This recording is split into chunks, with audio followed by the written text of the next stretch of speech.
So we're going to start here at Ayah 146, where the author said, starting with the word of Allah Tabaraka wa Ta'ala, أعوذ بالله من الشيطان الرجيم وعلى الذين هادوا حرمنا كل ذي ظفر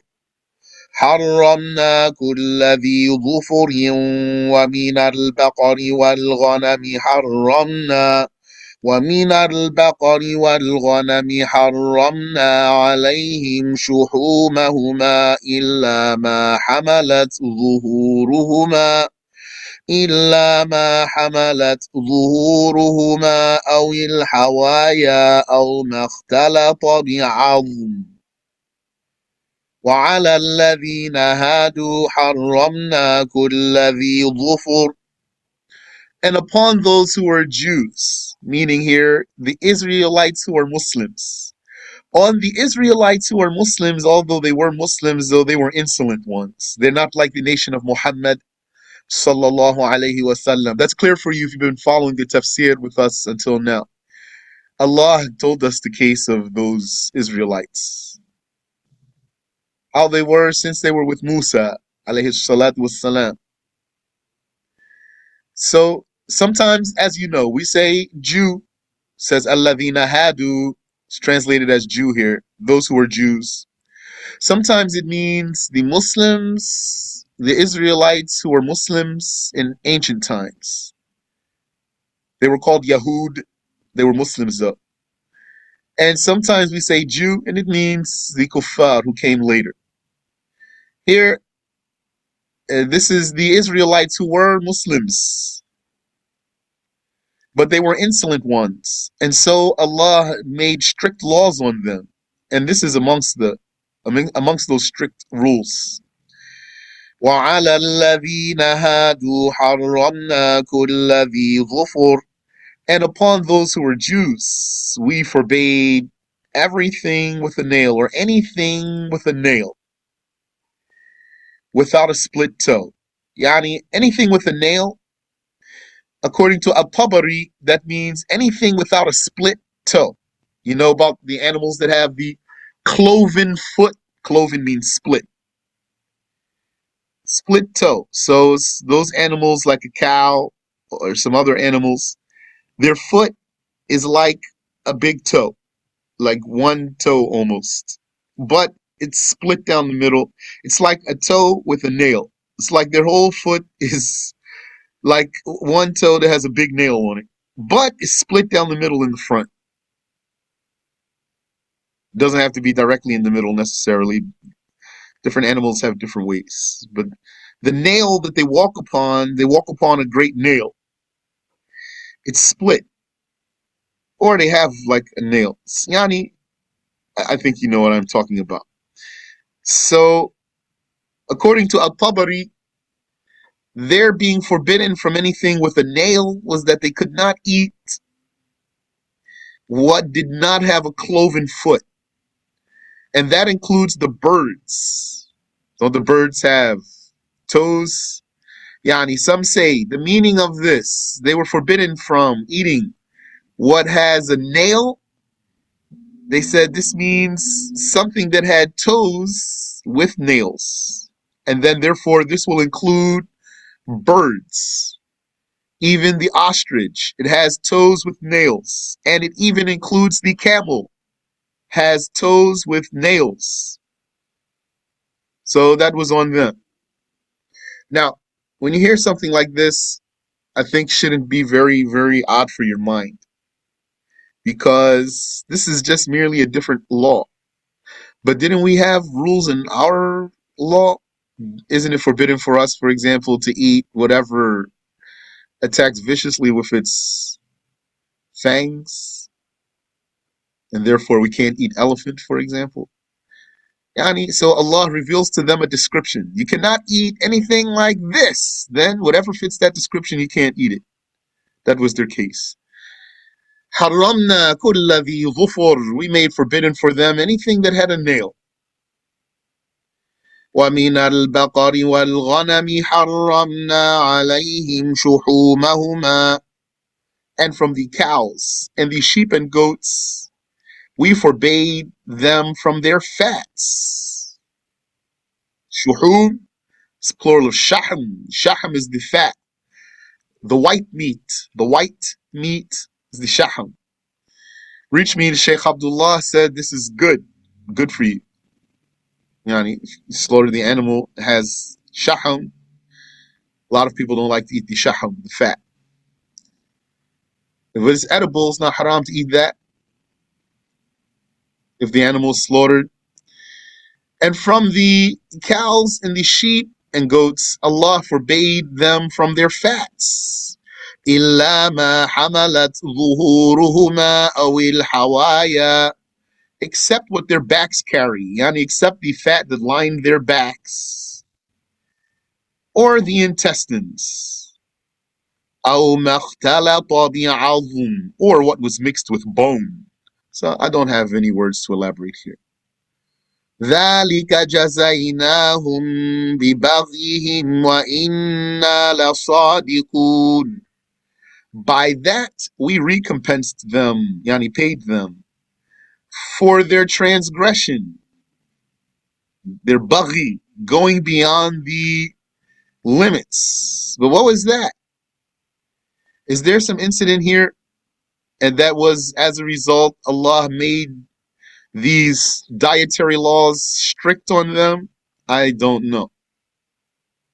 وَإِنَّا لَصَادِقُونَ, and surely we are certainly truthful in what we have informed and promised. فَإِن كَذَّبُوكَ فَقُلْ رَبُّكُمْ ذُو رَحْمَةٍ وَاسِعَةٍ وَلَا يُرَدُّ بَأْسُهُ عَنِ الْقَوْمِ الْمُجْرِمِينَ. So, if they contradict you, Muhammad, then say nicely to call them to faith. رَبُّكُمْ ذُو رَحْمَةٍ وَاسِعَةٍ. Your Lord is the possessor of vast mercy. Possessor means the one attributed with. Vast mercy for not punishing you immediately. وَلَا يُرَدُّ بَأْسُهُ عَنِ الْقَوْمِ الْمُجْرِمِينَ. And his harsh punishment is not repelled from the criminal folk. Here and see there. This ayah 147. Yes. Okay. Here we have it translated as and, but we can translate that here as but. So فَإِن كَذَّبُوكَ, so if they contradict you, O Muhammad, فَقُلْ then say to them nicely, to call them to faith. رَبُّكُمْ ذُو رَحْمَةٍ وَاسِعَةٍ ولا يرد بأسه عن القوم المجرمين. Say, your Lord is the possessor of vast mercy, but his harsh punishment is not repelled from the criminal folk. He is possessor of vast mercy for not punishing you immediately, but his punishment will not be repelled from the criminals when it comes to them. سَيَقُولُ الَّذِينَ أَشْرَكُوا, those who committed idolatry shall say in mockery. May Allah have mercy on Sheikh Muhammad Bakri. Ameen. Did you catch his lessons? Insha'Allah. You heard the Tafsir of Surat al-Kahf. Very nice, right? Wouldn't it be nice if he gave us the Tafsir of Surat al-An'am? I love to hear the Tafsir of Surat al-An'am from Sheikh Muhammad Bakri. MashaAllah. سَيَقُولُ الَّذِينَ أَشْرَكُوا, those who committed idolatry shall say in mockery, yani, not in conviction. لَوْ شَاءَ اللَّهُ مَا أَشْرَكْنَا وَلَا آبَاؤُنَا وَلَا حَرَّمْنَا مِن شَيْءٍ. They will say, had Allah willed, we would not have committed idolatry, nor our fathers, nor would we have forbidden anything. And therefore, He is accepting of what we have done. So they did not say this out of conviction. They said it sarcastically and disrespectfully. All of what they are saying here. If Allah willed, we wouldn't have committed shirk, nor would our fathers, and we wouldn't have made anything haram. It's like they're saying, oh Muhammad, you object to our idol worship and that of our fathers, and you object to what we have made haram concerning the livestock and the harvest, because you remember they retire some animals and they let some people eat from some animals whom they want, and they forbid others, and they dedicate a portion of the livestock and the harvest to the idols and another portion to Allah in their claim.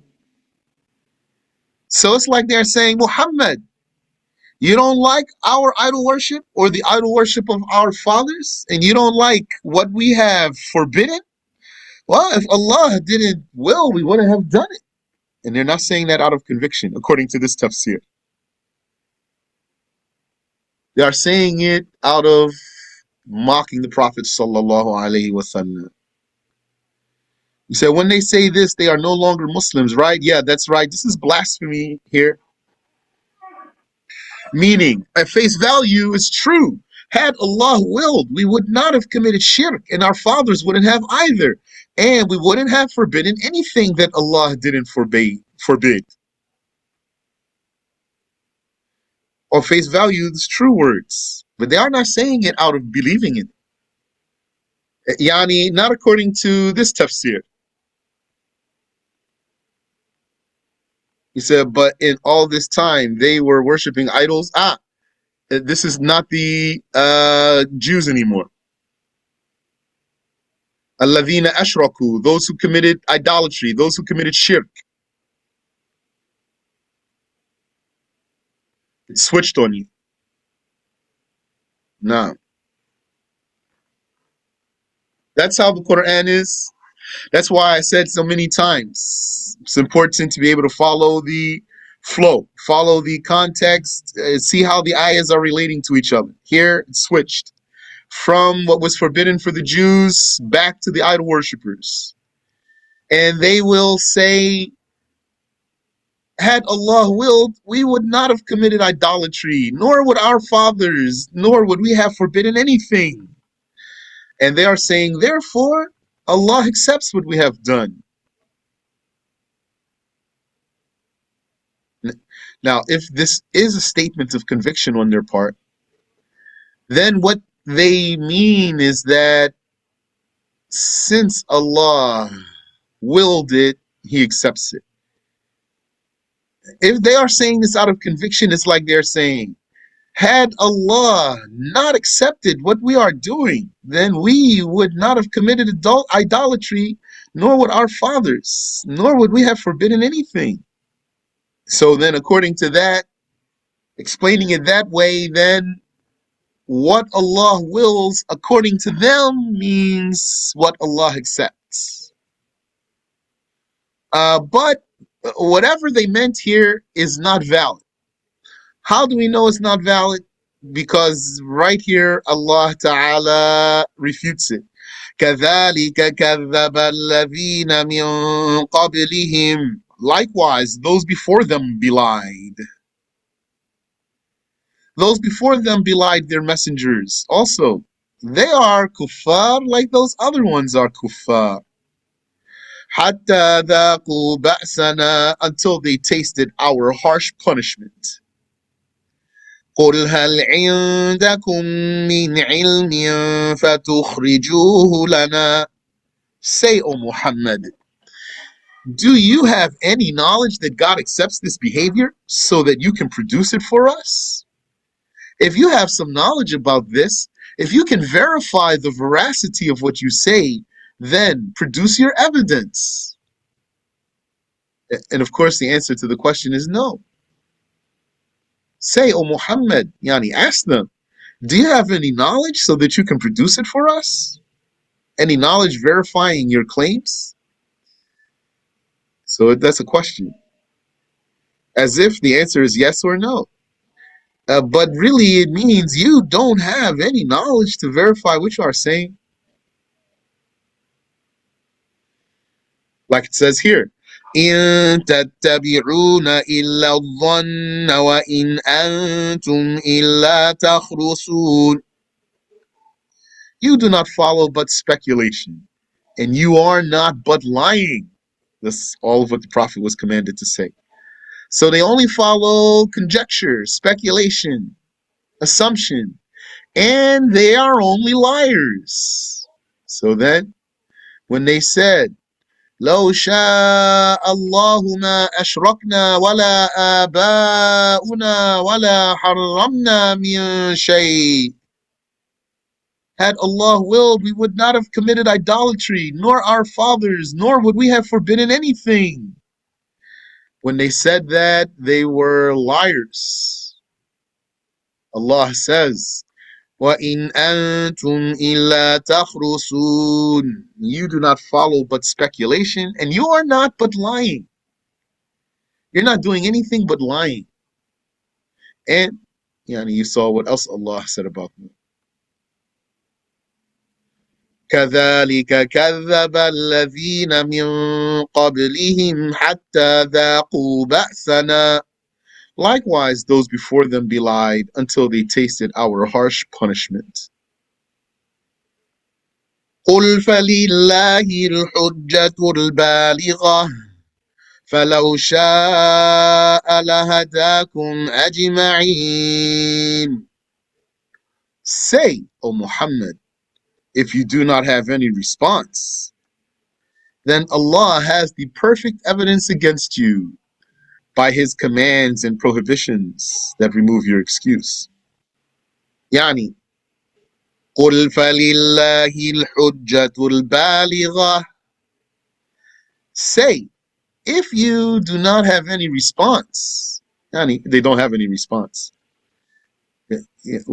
Respond to what? قل هل عندكم من علم فتخرجوه لنا. Do you have any knowledge so that you can produce it for us? So if you don't have any response, that's Tabari's Tafsir. فَلِلَّهِ الْحُجَّةُ الْبَالِغَةُ. Then Allah has the perfect evidence against you. His evidence against you is in His commands and His prohibitions. Yani, what you do know is what Allah commanded you and what He forbade you. And you don't know what He willed before it happens. You don't know what Allah willed before it happens. So you don't have any evidence in God's will. You have no evidence in God's will, and God has evidence against you in His commands and His prohibitions. فَلَوْ شَاءَ لَهَدَاكُمْ أَجْمَعِينَ. And had He willed your guidance, He would have guided you all. That's further a refutation of this mockery that they said. They said, لو شاء الله. They said, لو شاء الله ما أشركنا ولا آباؤنا. Had Allah willed, we would not have committed shirk, nor would our fathers have committed shirk. And then what did Allah say? وَلَوْ شَاءَ لَهَدَاكُمْ أَجْمَعِينَ. فَلَوْ شَاءَ لَهَدَاكُمْ أَجْمَعِينَ. Had He willed, He would have guided all of you. Yani their paganism is not against the will of Allah, and it's not acceptable also. It is neither against the will of Allah, nor is it acceptable. It's not acceptable because it's not against His will. قل هلم شهداءكم الذين يشهدون أن الله حرم هذا. Say, O Muhammad, bring your witnesses, those who testify that Allah forbade this.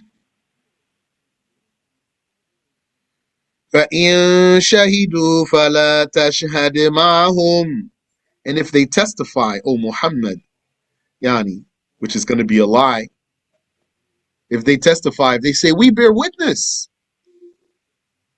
then they would be liars.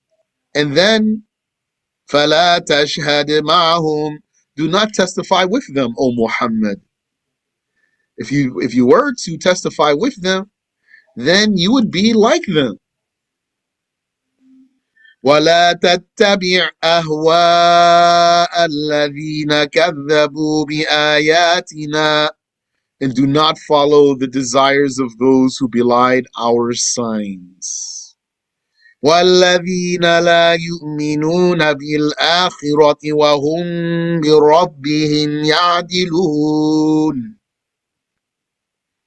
And do not follow the desires of those who belied our signs, nor the desires of those who do not believe in the afterlife. And furthermore, they, to their Lord, equate idols. So, وَلَا تَتَّبِعْ أَهْوَاءَ الَّذِينَ كَذَّبُوا بِآيَاتِنَا. Do not follow the desires of those who belied our signs. Yes. وَالَّذِينَ لَا يُؤْمِنُونَ بِالْآخِرَةِ. Nor the desires of those who do not believe in the afterlife. Okay. وَهُمْ بِرَبِّهِمْ يَعْدِلُونَ. And furthermore, they, to their Lord, equate idols. They equate idols to their Lord. This is ayah 150. If you remember the beginning of the surah, there's an ayah like this, with something like this. Let me take you back here. Very first ayah. الحمد لله الذي خلق السماوات والأرض وجعل الظلمات والنور ثم الذين كفروا بربهم يعدلون. Praises for Allah who created the heavens and earth, and He made the darknesses and the light. Then الذين كفروا بربهم يعدلون. Those who disbelieve in their Lord, يعدلون says turn away, they turn away. That's what it says here. But this can be interpreted in another way. If you remember, inshallah, you studied what we took. يعني يعدلون بربهم يعدلون could mean يساوون. They equate. Then it means they equate the idols to their Lord. That's how we interpreted يعدلون بربهم يعدلون in ayah 150 this way. But also بربهم يعدلون, it could mean they turn away from their Lord. العدول عن شيء, turning away from something. So it could mean they turn away from their Lord. Yani they don't worship Him. They disbelieve in Him. وَهُمْ بِرَبِّهِمْ يَعْدِلُونَ Ayah 150, and they to their Lord equate idols. So that's what we have there. If this ayah is like that first ayah, then it can accept both meanings too. But remember, what we have here is not detailed tafsir. We find some nice details here, but really, it's not detailed. The goal here was to make it not detailed for sure, like on purpose. Don't make it detailed. Inshallah, we can read more details another time. قُلْ تَعَالَوْا أَتْلُ مَا حَرَّمَ رَبُّكُمْ عَلَيْكُمْ ألا تشركوا به شيئا وبالوالدين إحسانا ولا تقتلوا أولادكم من إملاق نحن نرزقكم وإياهم ولا تقربوا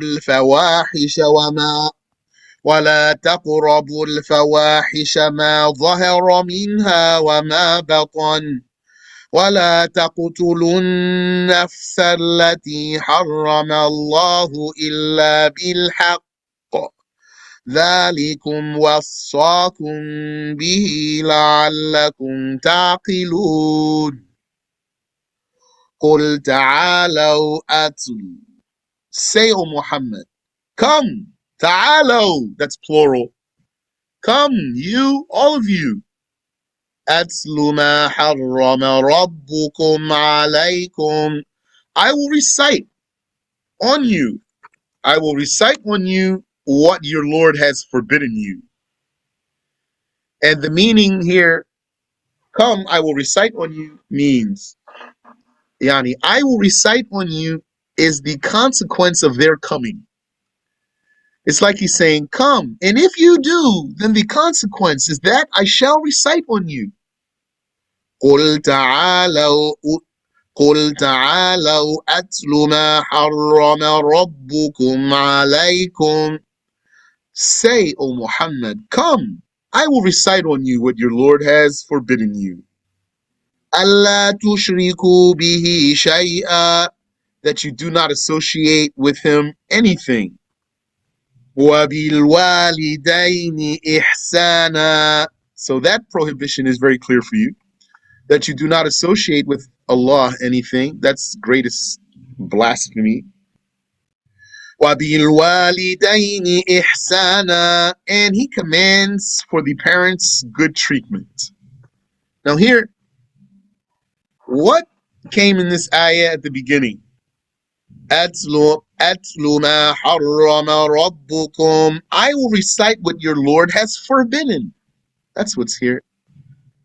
أَتْلُ مَا حَرَّمَ رَبُّكُمْ. I will recite what your Lord has forbidden. And then what's here? وَبِالْوَالِدَيْنِ إِحْسَانًا.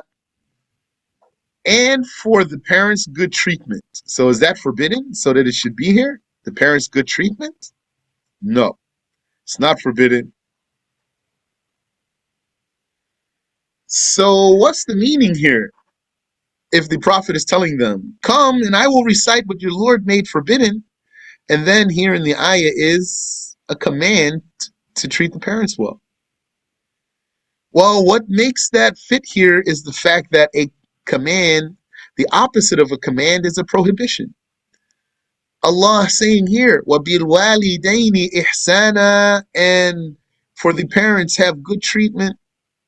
It's a command to treat the parents well, which is at the same time a prohibition from mistreating them. So that's how this can fit here.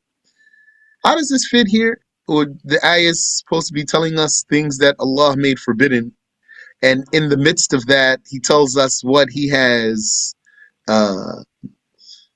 encouraged. وَبِالْوَالِدَيْنِ إِحْسَانًا, yani commanded. That's because the command itself is a command to refrain from the opposite of what's being commanded. So, if there were a command to stand, then this command is like a prohibition of sitting or laying down. If you were commanded to stand, then this means you are prohibited from sitting or laying down. Here we are commanded to treat the parents well. That is then, according to the context of where the sentence was placed, a prohibition from harming or hurting or disappointing the parents. Muslim parents, that is. This is about the Muslim parents. وَلَا تَقْتُلُوا أَوْلَادَكُم مِّنْ إِمْلَاقٍ. And do not kill your children out of poverty. And do not kill your children out of poverty, yani due to. due to the poverty. Like what's mentioned in another ayah, خَشْيَةَ إِمْلَاقٍ. Don't kill your children for fear of poverty. نَحْنُ نَرْزُقُكُمْ وَإِيَّاهُمْ. We provide for you and them. Yani, don't be ignorant. Allah provides for you and for your children. وَلَا تَقْرَبُوا الْفَوَاحِشَ مَا ظَهَرَ مِنْهَا وَمَا بَطَنَ. And that you do not approach the atrocities. وَلَا تَقْرَبُوا الْفَوَاحِشَ. And do not approach the atrocities. مَا ظَهَرَ مِنْهَا وَمَا بَطَنَ. What is open of them and what is discreet. Yani, leave out all the atrocities. The apparent ones, the open ones, and the hidden discreet ones. The open atrocities are those that the slave commits with others. Yani, the sins that someone commits with others, his partners in crime, crime being sin here. That's open because they are witnessing that between each other, as yani, they are witnesses to each other's sins because they are cooperating in that. So it's open, it's zahir. وَلَا تَقْرَبُوا الْفَوَاحِشَ مَا ظَهَرَ مِنْهَا وَمَا بَطَنَ. Nor what is discreet. Also, do not engage, do not approach the atrocities that are discreet, hidden, meaning what is known only to the slave and between the slave and his lord. Then in that case, that's what the slave did, for example, secretly as sin. It didn't, so it wasn't open. Allah commands leaving out all of that. And He forbids doing that. وَلَا تَقْتُلُوا النَّفْسَ الَّتِي حَرَّمَ اللَّهُ إِلَّا بِالْحَقِّ. And that you do not kill a soul that Allah forbade except with right. How could it be right to kill a soul? Such as executing for murder, or executing an apostate, or executing who abandons the prayer, and such as the stoning of the Azani al-Muhsan, the fortified adulterer, and such as killing someone that because it's the only way to save your own life. Like a Muslim was attacking you, and you couldn't stop him without killing him. The only way to stop him from, for example, killing you was to kill him. Then there's no sin here. Although it's not obligatory to fight a Muslim back, it's obligatory to fight a kafir back though. ذَلِكُمْ وَصَّاكُمْ بِهِ لَعَلَّكُمْ تَعْقِلُونَ. That is what He prescribed for you, so that you can be intelligent, so that you can think, so that you can have aql. لَعَلَّكُمْ تَعْقِلُونَ. So that you can have minds, intellect. And don't forget, if you did have to fight a Muslim, or if you chose to fight him back, it's not obligatory to fight him back. If a Muslim's transgressing against you, it's not obligatory to fight him back if he's a Muslim. But if you did want to resist him, then don't forget that if shouting will stop him, then you can't push him. If pushing him will stop him, then you can't strike him, like punch him. If punching him will stop him, then you can't use a weapon, for example, like a stick or more. This is how it goes. Until the only thing you can do is to kill him unless he's going to kill you. Then it's not haram if you killed him. وَلَا تَقْرَبُوا مَالَ الْيَتِيمِ إِلَّا بِالَّتِي هِيَ أَحْسَنُ. And do not approach the money of the orphan except by that which is better for his welfare. Yani, if you are in charge of the orphan's money, and orphan here means the prepubescent child whose father died, if you are in charge of his money, then what are you going to do with his money? You're going to leave it alone, except what's more advantageous for him. إِلَّا بِالَّتِي هِيَ أَحْسَنُ, except by that which is better for his welfare. Yani, except for doing with his money what is most advantageous for him. Like what? Like he has land. So you need to, as the one who's in charge of this money, you need to, for example, spend some of his money to hire gardeners so they can keep the land under control so it doesn't grow wild, for example. Keeping it up. And this is good. This is for the orphan's welfare here. Or else, if you just leave it to grow wild, then that's not better for him. حتى يبلغ أشده, until he reaches his maturity. When he reaches his maturity, which here means his puberty, then you hand over his money. وأوفوا الكيل والميزان بالقسط, and fulfill the volume and the scale justly. Abandon cheating. Exert your greatest effort for accuracy, and if you were mistaken after that. If you were mistaken after exerting your greatest effort for accuracy, لا نكلف نفسا إلا وسعها. Allah Ta'ala tells us, we do not charge a soul except with its capacity. Yani, Allah does not make you obligated to do anything unless you're able to do it. There is no accountability to do as a, yani, I'll come back to that, inshallah ta'ala. لا نكلف نفسا إلا وسعها. We do not charge a soul except with its capacity, except with what it is able to do.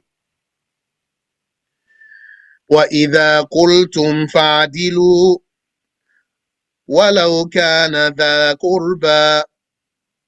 وَإِذَا قُلْتُمْ فَاعْدِلُوا وَلَوْ كَانَ ذَا قُرْبَى وَبِعَهْدِ اللَّهِ أَوْفُوا ذَلِكُمْ وَصَّاكُمْ بِهِ لَعَلَّكُمْ تَذَكَّرُونَ. Yeah.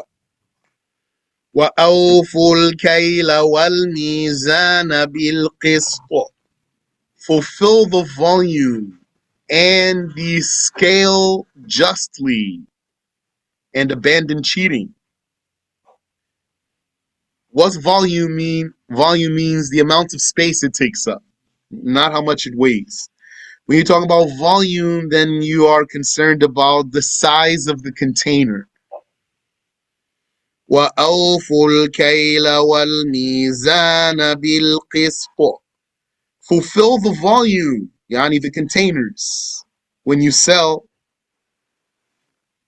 and the scale, yani the weight, justly when you are selling and buying, and abandon cheating.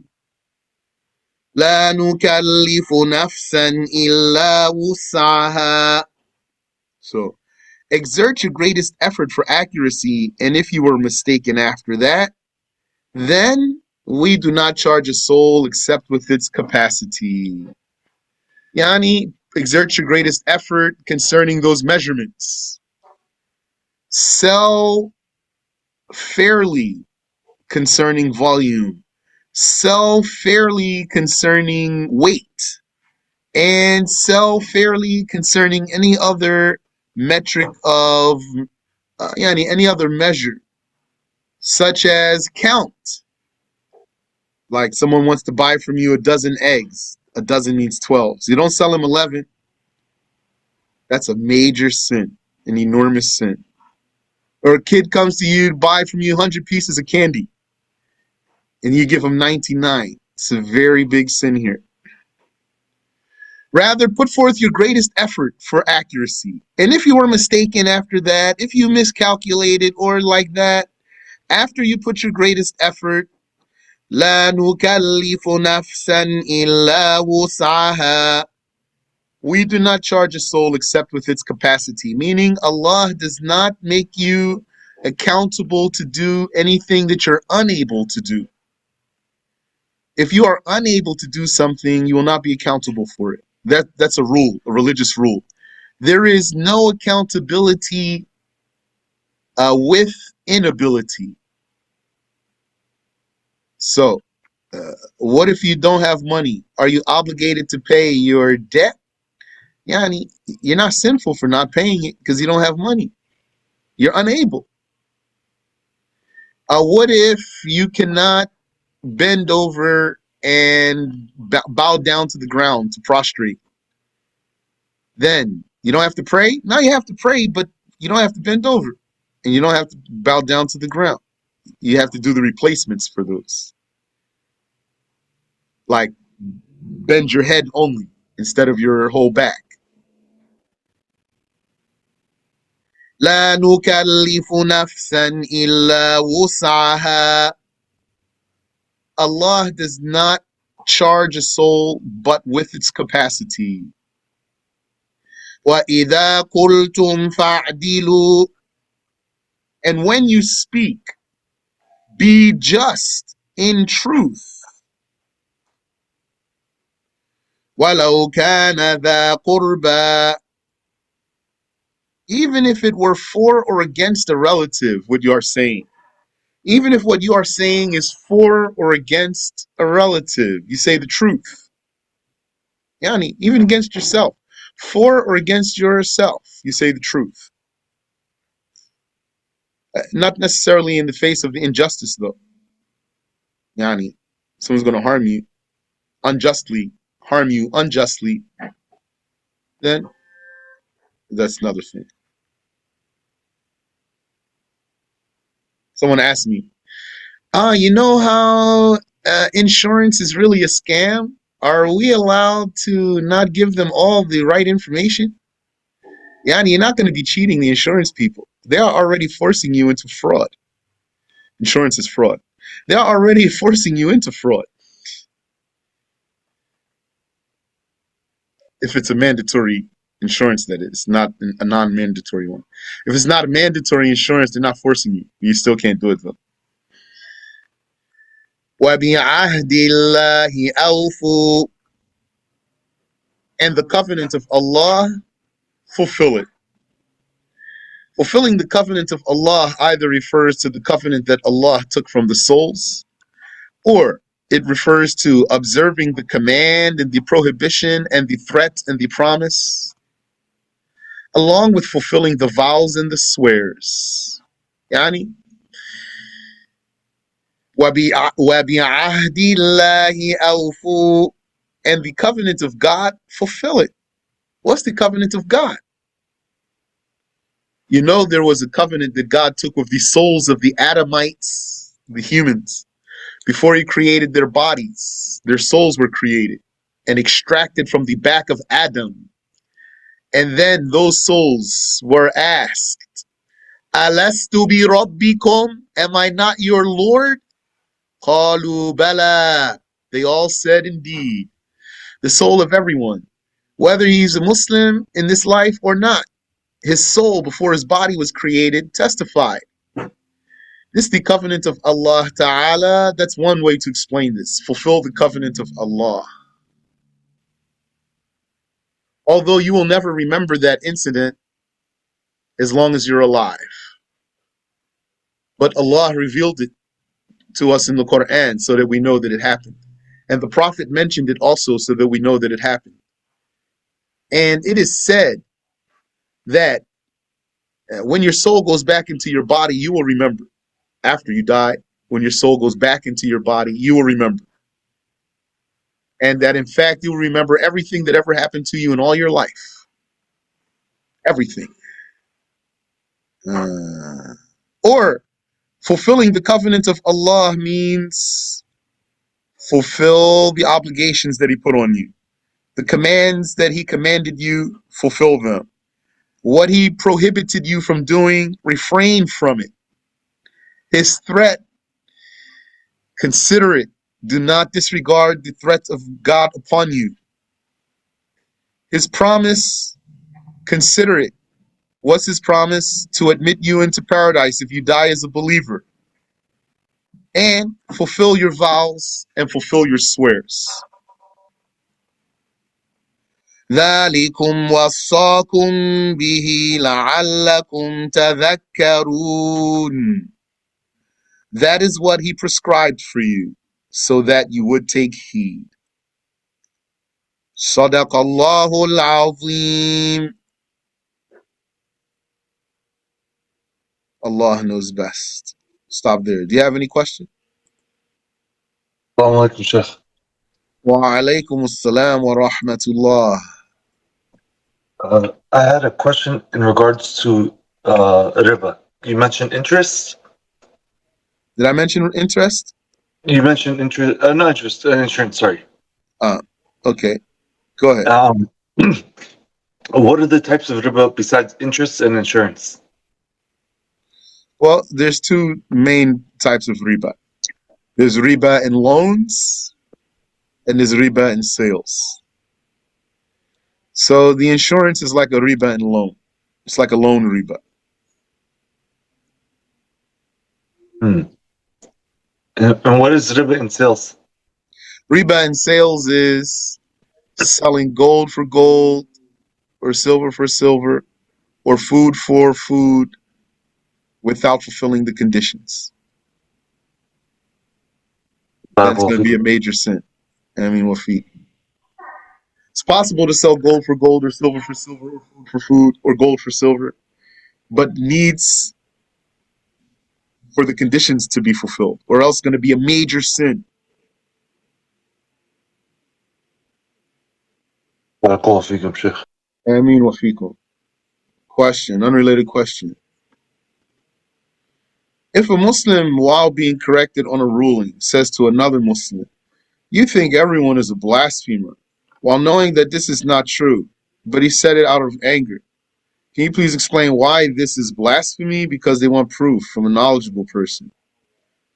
I'm not going to say this person definitely committed blasphemy here when he says, "You think everyone's a blasphemer." Because this statement doesn't have to mean you think every single person without an exception is a blasphemer. It's unlikely that the one who said that means you think every single individual in the world without an exception is a blasphemer. That's not what they mean. You think everyone is a blasphemer. This statement probably means, from the one who said it, you call people blasphemer a lot. As if the speaker is saying, you lack discrimination and you're charged of blasphemy. You are quick to call a person kafir. So, for me, if someone said to a Muslim, you think everyone's a blasphemer," I wouldn't personally be sure that he's saying blasphemy by that sentence. You're welcome, Barakallahu Feekum. You can follow up if you want to. Assalamu alaikum, Sheikh. Wa alaikum assalam wa rahmatullah. Can you repeat one more time the steps that a Muslim would go through before they kill another Muslim or harm them? Yes.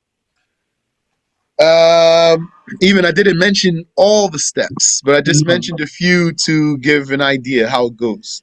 Yes. Which is that if shouting at him, for example, will stop him, then you don't push him. If pushing him will stop him, then you don't punch him. If punching him will stop him, then you don't, for example, strike him with a club like this. Hmm. If striking him with a club will stop him, then you don't shoot him, for example, like this. If you can knock him out, then you don't kill him. Just choke him out, for example, and don't kill him. Then you don't kill him. Barakallah. Ameen Wafiq. Ameen Wafiq. He said, what is the difference between a figure of speech and an exaggeration in regards to the religion? This goes back to the question the other brother had. The exaggeration is a figure of speech. It's a kind of figure of speech. The exaggeration, it's a kind of figure of speech. When you say, everyone does it, that's an exaggeration. It does not mean every single person without exception does it. And that's known. Or someone says to you, you always say that. You always do that. Like this. Didn't the Prophet say about the man? فَلَا يَضَعُ الْعَصَى عَنْ عَاتِقِهِ. He does not take his stick from his shoulder. He's a woman beater. He does not take his stick from his shoulder. It doesn't mean he sleeps with the stick on his shoulder. He eats with the stick on his shoulder. He goes to the bathroom with the stick on his shoulder. No. It's a figure of speech. You can follow up if you want. So figures of speech are allowed in the religion? Yeah, this is a figure of speech. It's in the Quran and in the Hadith. Didn't the Prophet sallallahu alaihi wasallam say, فَلَا يَضَعُ الْعَصَى عَنْ عَاتِقِهِ. He does not take the stick from his shoulder. We are unable to say figure of speech is not permissible. Then we're going to have to explain how it came in the Quran and in the Hadith. It's not obligatory to only be strictly literal when you speak. Like, for example, when Umar ibn al-Khattab asked the Prophet a question, when he got the answer, he was surprised. So the narrator of the story said, فَبِفِيهِ الْحَجَرِ. He had a stone in his mouth. He did not have a stone in his mouth. It means he went silent. So we're not going to say, no, that's haram. That's a lie. He didn't have a stone in his mouth. You can't talk like that. That's how I feel concerned about, or for. That's how I feel concerned for some brothers and sisters. They don't understand the language very well. And they don't understand the rules of blasphemy very well. Both of those. So they might, yeah, they might be quick to call someone a kafir. They don't know how to discern certain statements like this. Understanding language is very important. Barakallahu feekum, Sheikh. Ameen wa fikum. So many statements. Many things. Subhanallah. What didn't Allah say? فَمَنْ شَاءَ فَلْيُؤْمِنْ وَمَنْ شَاءَ فَلْيَكْفُرْ. Whoever wants, let him believe. And whoever wants, let him commit kufr. So then you're not going to get scared and say, oh no, is that blasphemy in the Quran? For sure it's not blasphemy in the Quran. But that's how a person's going to be when he doesn't understand language. So then what's going to happen? Someone's going to say to another person, oh yeah, come and do it then. So then the other one's going to say, oh, don't say that to him. That's haram for him to do it. You can't invite him to do it. It's not even what he means, really. When he says, come and do it, he's not saying, do the haram. I invite you to do the haram. It's not what the statement means. It's just that the one who's hearing doesn't understand, doesn't know how to process certain statements. So it's very important to understand language. Any person who needs strengthening in language, like let's say English, I'm not talking about learning Arabic. Your language, if it's English, if it's Spanish, if it's another language, read some literature, especially if it's older, so you can see, get feel for statements, figures of speech, strong expressions, rhetoric, and style. Then it will help you a lot. Sheikh, which ayah and surah is the one you mentioned? Surat al-Kahf. I don't know the number of the ayah though. Surat al-Kahf, the cave. فَمَنْ شَاءَ فَلْيُؤْمِنْ وَمَنْ شَاءَ فَلْيَكْفُرْ. Whoever wants, let him believe. Whoever wants, let him commit kufr.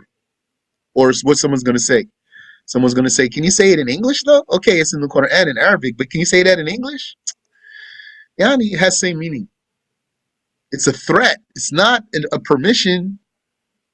Why a person going to think it's blasphemy? Because it looks like it's giving permission for blasphemy. But really, it's a threat. It's a figure of speech.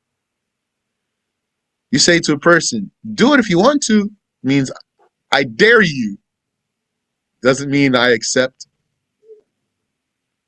سورة الكهف. Al-Kahf. Kahf. Kaf, ha, fa. The cave. بارك الله فيكم. آمين وفيكم. طيب. سبحانك اللهم وبحمدك أشهد أن لا إله إلا أنت أستغفرك وأتوب إليك.